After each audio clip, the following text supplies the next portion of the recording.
Достар, баршаларыңызға сәлем. Бүгін осындай керемет, нәзік түрік пирогын ұсынамын.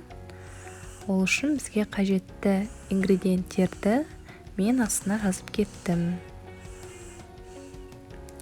Алдымен жұмыртқамызды алып жарып аламыз. Жұмыртқамызға қант қосып, жақсылап тұрып миксермен араластырып аламыз.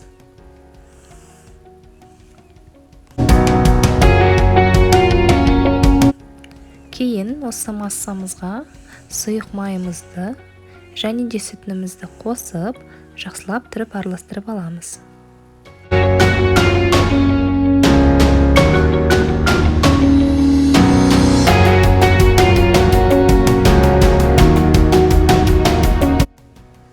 Енді ұнымызға қопсытқышты және какаомызды қосып араластырып, ұн өткізгіш арқылы сұйық массамызға қосып, жақсылап тұрып араластырып аламыз. Біздің массамыз 1 келгі болуы тиіс.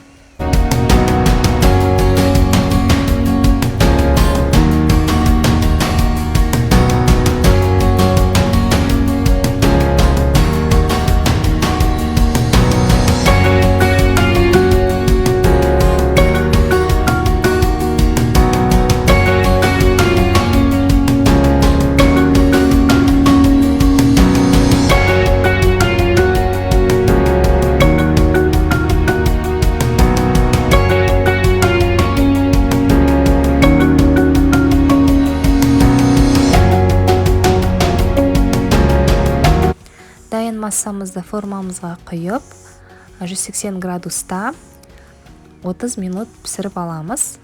Піскенін ағаш таяқшамен тексересіздер. Мен пергамент төсеген жоқпын, мен сары май жақтым формама. Енді кремімізді жасаймыз. Қажетті ингредиенттер астында көрсетілген.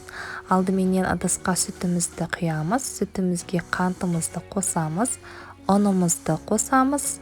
Жүгері крахмалын қосамыз. Картоп крахмалы жарамайды, жүгері крахмалы болуы тиіс. Енді осыны араластырып, газға қойып пісіретін боламыз кремімізді. Араластырып отырасыздар, асты күйіп кетпеуі тиіс. Қоюлана бастаған кезде осы массамызға сары майымызды қосамыз. Сары майымызды қосып араластырамыз.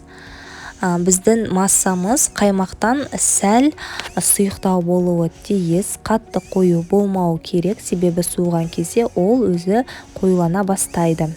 Міне көрдіңіздер, ол қою кілегей секілді, бірақ қаймақтан сұйықтау болды. Енді жаңағы пирогымызды аламыз піскен. Осылайынан ағаш таяқшаменен тесікте жасап аламыз. Және де үстіне пропиткаға арнап қойған сүтімізді құямыз.